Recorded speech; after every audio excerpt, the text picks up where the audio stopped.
feels weird they've closed the road for us to go and play on.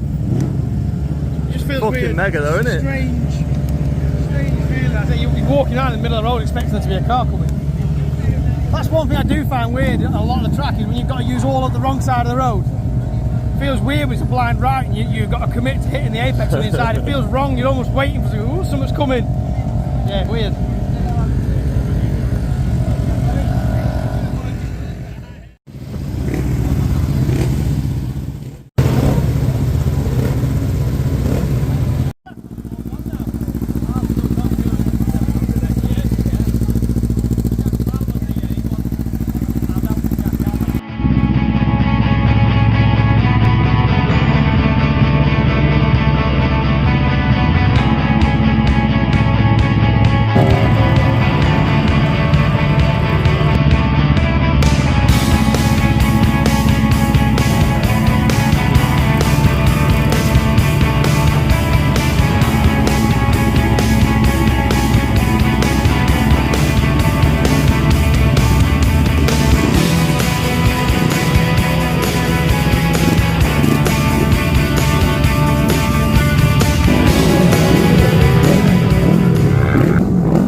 That's it.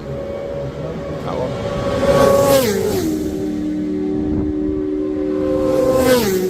That looked green.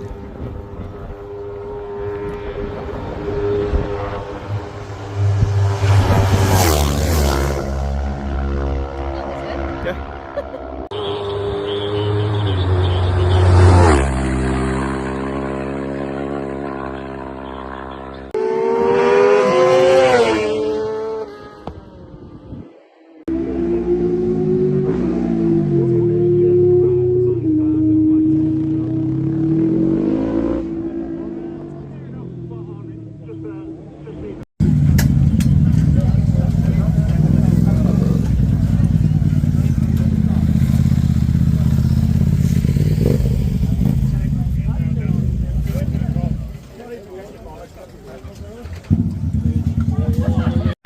MGP lightweight guys, I'm sorry, but we're going to have to move your race to Monday morning, as indicated earlier. So the MGP lightweight 3-lap race will now be on Monday morning, obviously due to time constraints. So at the moment it's a 4 o'clock restart for MGP Junior over 2 laps.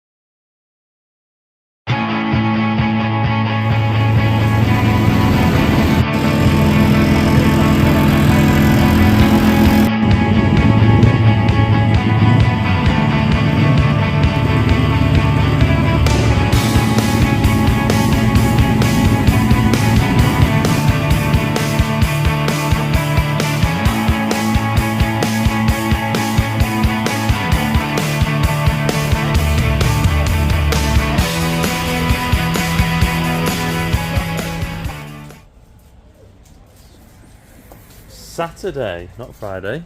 Saturday. Yeah. Saturday night. Race 1 today. Yeah. How's it gone? Well, didn't get to the end, did we? It got red flagged. Well, they're supposedly going to rerun it on Monday. There was supposed to be 3 races today and 3 races on Monday. We're going to try and rerun it and run the 2 races that didn't get done today on Monday, so there'll be 6 races on Monday. It's going to be a busy schedule. I think they're going to end up dropping laps, doing like 2-lap races or something like that, which is what it is, isn't it? That's what they've got to do. That's what they've got to do. As long, there's more than just us here, and there's lots of people got to get races in. Lots of people that come over to watch. So we've got to keep everyone happy. So this, when we had new tyres on the twin this morning, didn't you? I wanted to scrub them in yesterday, didn't get a chance. So when it comes to the race, I just took it easy for the first mile and a bit, just to make sure they're bedded in before I'll give it some. We were supposed to get a practice session in this morning, or qualifying session should I say, sorry. I was going to go out on the 600 just to have a look I didn't want to put any more miles on the twin than I had to, because they're quite fragile, so I didn't want to do any more than I had to. So I was going to go out on the 600 just to have a look at where it's damp and have a nosy around the track, because it had rained overnight last night. It took a lot longer to dry than I think anybody expected it to. So it was delay after delay after delay. So all the qualifying laps from the morning got dropped. In the end, there was one warm-up lap where basically anybody could go, rather than it being done per class. It's just, if you want to go out, go for a warm-up lap. I chose not to, because it was only 45 minutes before the race on the twin was due to start, and I didn't want to run the risk of you break down or something out somewhere, or if something happens and you get stuck, not being able to get back to start the race. So I thought, I'm happy enough, I'll just be cautious anyway that might be damp. And it was alright. It wasn't that bad by the time we got a chance to race. There was supposed to be a race before us, and that for some reason got dropped back to afterwards. I don't know why. I think we were there. Did we start 2:15? Something like that, yeah. Something around 2:15ish. And the weather was fantastic at that time, wasn't it? It was good. It was red hot. It was warm. It was nice.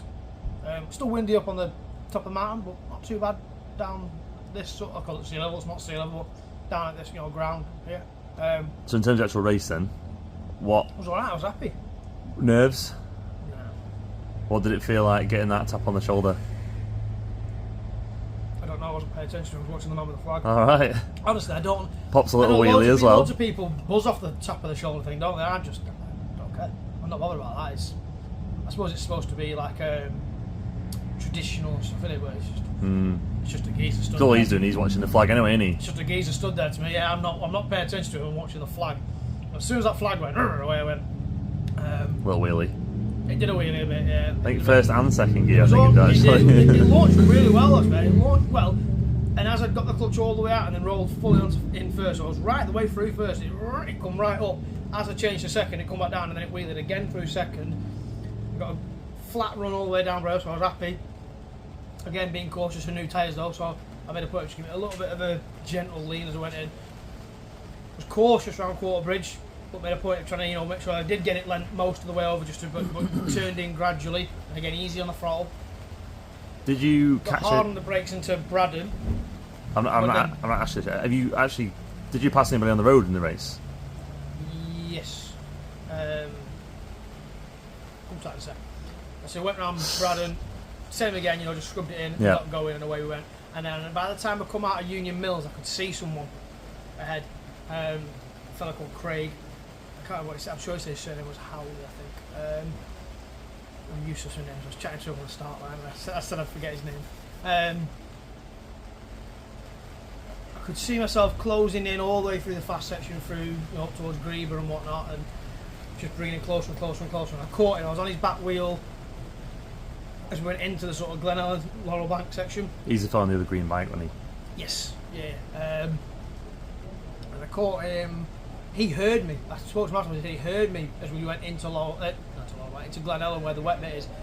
And I clocked him. Look, he sort of just had a glance down, and I think he could just see me. Because then as we went round Glen Ellen, it was really wet on the inside of Glen Ellen.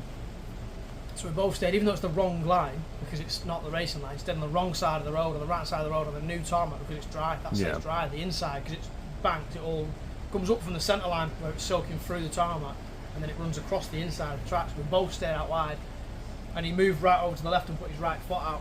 So he obviously was saying, go past that way. So I passed him into Sarah's cottage, and then just got on with what I was doing. I didn't see anybody again. I had a look over my shoulder on the mountain at the bungalow and couldn't see anybody. So I couldn't see anyone in front, couldn't see anybody behind. And then when I got to Bedstead, Owen Monaghan come past me. I got a wrong gear, but he was obviously there. And he come past me, so I thought, right, I'll follow him. But then I spotted the pit board, and I remembered it was pit at the end of that one. We did our pit, we had a quick pit stop. We were faster than pretty much anybody else, I think, because we stopped for a few seconds, didn't we? Quick splash of fuel and away. I'd say that tank can probably do the full race. Felt like fucking Red Bull F1 team. Yeah, you probably could have got away with putting no fuel in, but risk of just not running out with 100 yards to go or something. So First time in the Manx, so you want to finish the race, don't you? Yeah, I'd rather finish than gain the extra 10 seconds you're going to save. So threw a couple of litres in, gone. hit the pit button twice on the way out, so as I turned it off, I turned it back on again, so I then turned it off again. Cost me nothing really. And then Owen caught me again, so I passed him in the pits. He caught me again after Barragaro. I think he's at the 12th or 13th now, so I can't remember, but he caught me there and he passed me there, and so did Toby Shan, who must have been going with Owen. So then I followed them and I stayed with them all the way through Kirkmichael and through Rencullen and Bishop's Court and whatnot, over Ballaugh Bridge. Got right, give it a big handful through here, and then I was flat out of Ballaugh through there, and then I went waved yellows at Ballacry. And as we turned in at Ballacry, just as you could see, there was 2 wave yellows, and you could see the marshals running about. So we all rolled out of it and slowed down because you're supposed to. And as you come over the crest, then you could see there was bits everywhere, and somebody legging the track who'd had an accident. It takes your attention for a split second that, because you somewhere fast like that, your first instinct is not good. But I've been told he's alright, as alright can be. Yeah, he's apparently conscious in hospital and he's... Yeah, speaking. Well, I've spoke to a couple of people who ended up stopped on the track. You know, when the red flag eventually came out, they stopped where the accident was. And they said they could hear him, so he, yeah. And then you have to carry on, you have to crack on. So Corey Benz, etc. And we got as far as Glentrammon, and had a bit of a moment going after Ginger Road. I don't know what it's called, but there's a right hand bend that goes over a sort of crest and downhill before Kerramore, where it's been resurfaced. It's bumpy there. Just got a bit of a shake, and it was a bit of a oh shit moment, but it was all right. And yeah, through that section, that's all really bumpy there, and the red flag come out, so we sat there. There was about 5 of us, I think. It's a good like 4 minutes, isn't it, after going through the crash? Yeah.